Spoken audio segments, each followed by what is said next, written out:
जो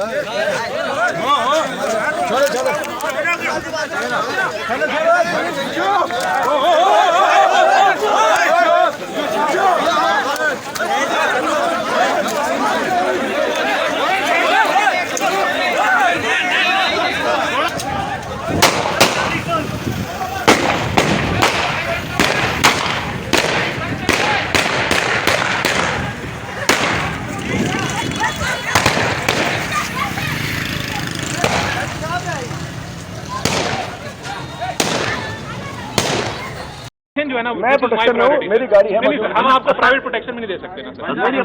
आप नहीं सर, वही मसला है ना सर। नुकसान आपने मैं आपको कह रहा हूँ, आप साइड पे मेरी बात। एक हफ्ते पहले आपने क्यों ले ली मुझसे सिक्योरिटी वापस? सर उसके लिए मेरे जिम्मेदार आप नहीं है, तो जो जिम्मेदार है मुझे पता है। आपको प्रोटेक्शन दे रहा हूँ, आप मेरी गाड़ी में बैठे हैं सर, मैं आपको हम अपनी गाड़ी में, बात नहीं कर रहा, हम अपनी गाड़ी में नहीं करो, साहब को खोल दो। मैं अपनी गाड़ी में सर। नहीं सर, हमारी मैं अपनी गाड़ी में मैं अपनी गाड़ी में हम अपने खून को अपनी लाशों के ऊपर अपनी गाड़ी में मुश्किल ना करें, मुश्किल ना करें सर, ऐसे नहीं कर रहे गाड़ी में जा रहे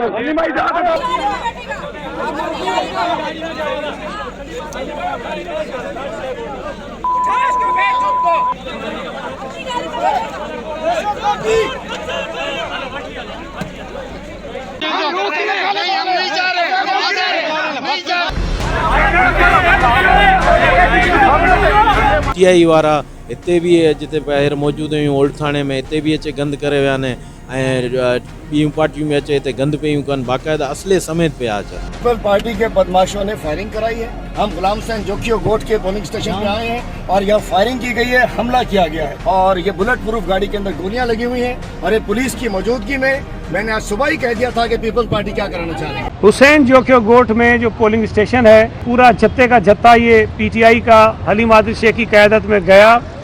वहाँ उन्होंने हमारे लोगों से उलझे और फिर वहाँ फायरिंग की। जो गोलियां चलाई गई हैं उनके खाली खौल भी बहुत बड़ी तादाद में मिले हैं। कोशिश की कि उस पोलिंग स्टेशन पर पोलिंग को मुस्तकिल बंद करवाया जाए। इलेक्शन कमीशन ने बहुत ताख़ीर से एक हुक्म जारी फरमाया कि हलीम आदिल शेख को हल्के से बाहर निकाला जाए। वो तो निकाल दिया गया, पुलिस ने शायद उनको निकाल दिया वहाँ से बाहर। दरख्वास्त दी है थाने में कि इनके खिलाफ दहशतगर्दी का मुकदमा दर्ज किया जाए, इसलिए कि इन्होंने फायरिंग की है जिसमें कुछ लोग जख्मी भी हुए हैं। बदमाशी करने की, गुंडागर्दी करने की, दहशत फैलाने की, वोटिंग के अमल को रोकने की कोशिश करने की इजाज़त तो किसी को नहीं दी जा सकती है। ये डीआरओ की जिम्मेदारी बनती है उनके खिलाफ कानूनी कार्रवाई वो करवाएं।